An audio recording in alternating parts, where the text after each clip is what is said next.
Republicano Federal, acá en Chaco. Es el espacio que lidera Miguel Ángel Pichetto en Nación. Es además un joven profesor que se decidió a participar en política.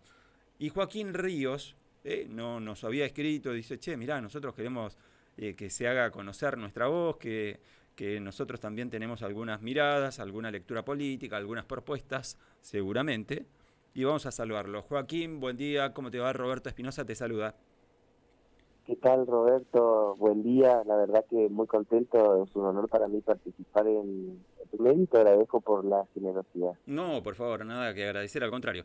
Nosotros siempre tratamos de dar y brindar espacio a todos los sectores. A aquellos sectores que quieran espacio, nosotros se lo concedemos.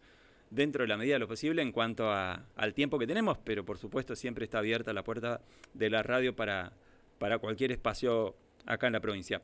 Y contame, Joaquín, ¿profesor de qué sos? Bueno, muchas gracias. Primero, nuevamente reitero, soy profesor de filosofía, Uh-huh, egresado de la Facultad de Humanidades, uh-huh. y estoy trabajando acá como docente en el departamento de Bermejo. Anteriormente, años anteriores, trabajé en zonas rurales y hoy por hoy estoy trabajando en La Leonesa y Las Palmas. Tengo Uh-huh. horas en el nivel superior y horas en el secundario. Bien, ¿y cómo te acercaste a Miguel Ángel Pichetto, al sector que conduce Miguel Ángel Pichetto? Bueno, naturalmente nosotros tenemos una procedencia peronista, Uh-huh, una identidad. Yo soy lector de la doctrina y la filosofía justicialista y creo que los gobiernos tienen que tener una doctrina porque es el espíritu de un gobierno, y uno cuando se informa, accede a algunas ideas, esclarece algún tipo de conocimiento, puede identificar algunas desviaciones que no cumplen con algunos axiomas o principios y valores de una línea de pensamiento nacional. Entonces nosotros, digamos, de alguna manera tomamos distancia de lo que es la impronta, digamos, del filomarxismo, de la línea filocomunista, por llamarlo de alguna manera, y recuperar esta idea de pensamiento nacional. Y de alguna manera también poder fortalecer los aspectos democráticos de una sociedad que se tienen que dar de acuerdo a una discusión y de acuerdo a un nivel de comprensión del fenómeno histórico actual, en nuestra actualidad, el fenómeno económico y político que atraviesa nuestra sociedad. Y encontramos en Miguel Ángel Pichetto una voz clara, disonante, por llamarlo de alguna manera, una voz disidente, crítica, que permite justamente debatir desde una posición de procedencia peronista dentro de un frente opositor que es Juntos por el Cambio, y digamos recuperar estas ideas de Argentina grande, de Chaco grande, de Chaco potencia, de soberanía nacional, de planificación independiente, soberana, de mirar al ser humano como el centro de la economía y de la política, porque justamente nuestros principios como peronistas son esos, y contactar con él. Nosotros estamos trabajando para la candidatura de Miguel Ángel Pichetto como presidente de la Nación, y acá en el Chaco tenemos las afinidades con candidatos como Juan Carlos Polini, que es un candidato procedente del sector privado, que entendemos que son expresiones vivas que interpretan una posible salida a los aspectos agotados que existen hoy en nuestra realidad provincial como nacional, porque se plantea una visión de un capitalismo nacional que va a permitir, a partir del axioma elemental, que es para pagar deuda hay que trabajar y hay que producir. Bueno, esto no Hay es un punto, solamente... Joaquín, hay un punto ahí que me hace mucho ruido.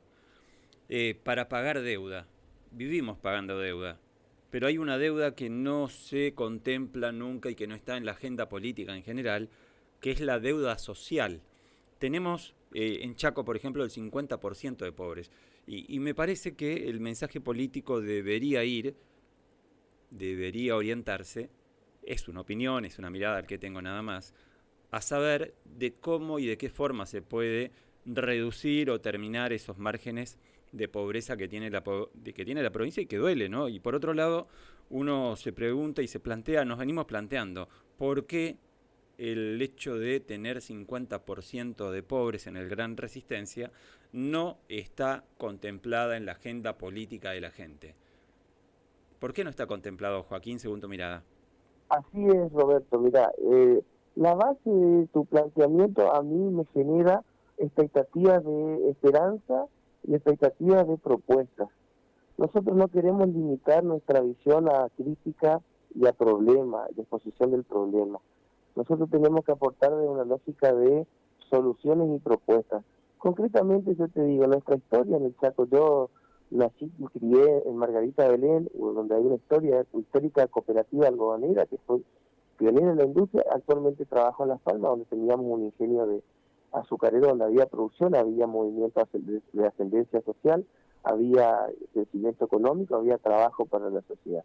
Todo eso se fue perdiendo en la medida de que los sucesivos gobiernos que no miraban la independencia económica, la soberanía política y la justicia social como la posibilidad de que el obrero tenga un trabajo y gane adecuadamente, se fue como olvidando. Y de la pérdida de identidad de lo que es el movimiento peronista, esto se descuidó. Concretamente con el aspecto que vos me decís de la situación económica del Chaco, nosotros tenemos que transmitir a nuestra sociedad un conocimiento verdadero y que libere a la población, un proceso de liberación. Nosotros en el Chaco tenemos litio, tenemos agua dulce y tenemos tierras fértiles, no solo aire puro, sino también agua dulce, tierras fértiles y litio, y con la posibilidad de que en estas tierras fértiles se generen energías renovables. Nosotros tenemos que pensar desde la legislación cómo modernizar las normas laborales para poder, digamos, generar puestos de trabajo. Y los recursos naturales y los recursos humanos están porque también hay universidades. La propuesta que nosotros tenemos para intervenir en la pobreza, porque no caemos en una visión de romantización de la pobreza, a la pobreza hay que combatirla en el buen sentido de la palabra. Hay ¿No que sentís, sacarle Joaquín, a la en ese gente aspecto? de la Joaquín, pobreza. Joaquín, Hay que entiendo. sacarle a la gente de la pobreza. Está, ok, Joaquín, ¿no sentís que acá la dirigencia política en general habla más de los piquetes, habla más acerca de los cortes de ruta, de calle, que hacen mucha gente que está seguramente en los márgenes de la pobreza, y hablan mucho más acerca de eso, de los piquetes, que de resolver la problemática de la pobreza, de la problemática social? ¿Vos sentís eso? Por supuesto, Roberto, nosotros tenemos conversaciones con dirigentes sociales de toda la provincia y nosotros le estamos planteando que la cuestión del orden social, que es un eslogan que está muy difundido por parte de la clase política, o la cuestión de producción y trabajo, no pueden quedar simplemente en meros eslogan. Nosotros tenemos que esclarecer, porque tenemos que elevar la discusión democrática en nuestra sociedad, tenemos que esclarecer propuestas concretas, donde la sociedad sepa qué es lo que se va a hacer. Cuando se habla de administración, de autoridad y de orden del gobierno, nosotros tenemos que pensar que la autoridad se funda en el ejemplo. Nosotros no podemos decir al ciudadano no a la delincuencia, sino que hay delitos de guante blanco. Nosotros no podemos decir que luchamos contra el narcotráfico si tenemos a veces ejemplos malos dentro del gobierno que contradicen en la práctica lo que se plantea.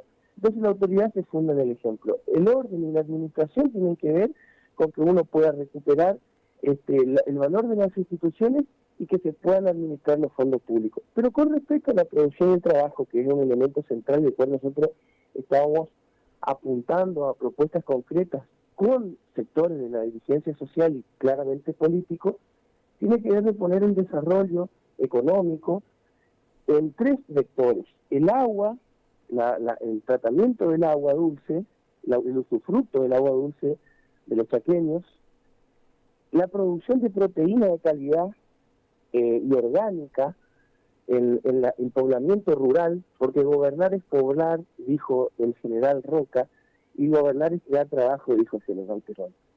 Y la cuestión del vector energético, nosotros en el Chaco tenemos la oportunidad de poder explotar el litio que hay en el impenetrable y tenemos la oportunidad de poder transformar los cereales en energía. Hay ejemplos de esto. Está Bioenergy en la empresa Industria de Fontana, del amigo Isidoro, pero también tenemos plantas de biogás con Leonel Grasso en la zona de Choroti, donde los mismos, el estiércol del cerro se transforma en energía.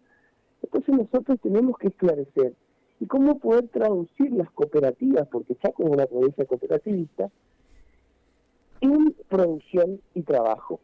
No solamente limitarlo a la cuestión del servicio a las cooperativas, sino darle la posibilidad de que los chaqueños puedan incorporarse al mundo del trabajo, generar riqueza y de esa manera nosotros podamos sacar a los individuos de la pobreza. Yo te estoy poniendo vectores concretos de desarrollo, pero a su vez el desarrollo no es solamente económico, sino que es de carácter espiritual.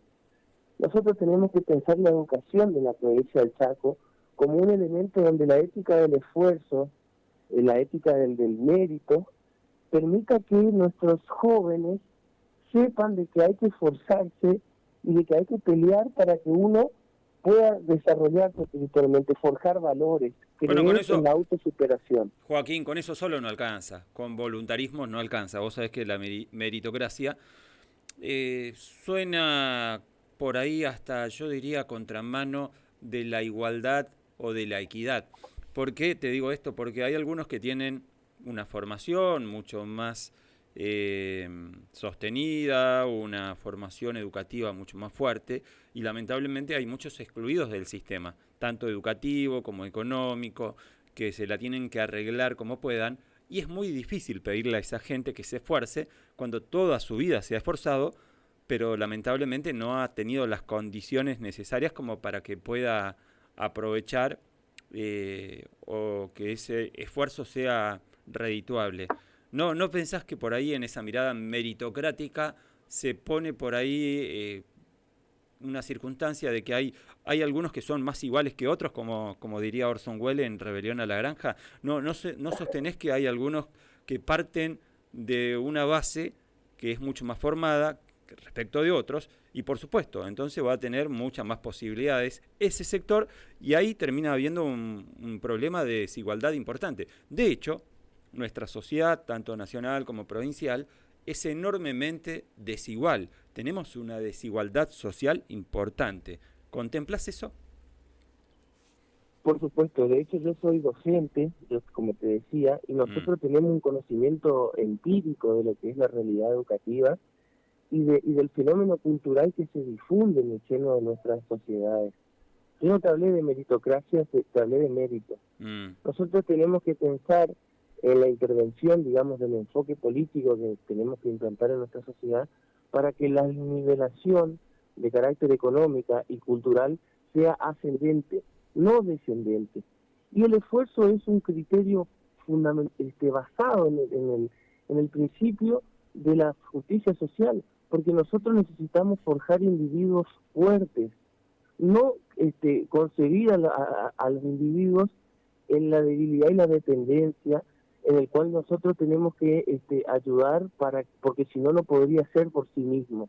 Yo creo que ese enfoque tenemos que empezar a debatirlo y tenemos que empezar a esclarecerlo, porque acá lo que se ve es que uno con un extremo garantista, donde las obligaciones y los deberes quedan secundarizados, la cuestión del derecho fácil implica que el individuo no tenga que apelar a su voluntad y a sus fortalezas y a sus capacidades para salir adelante.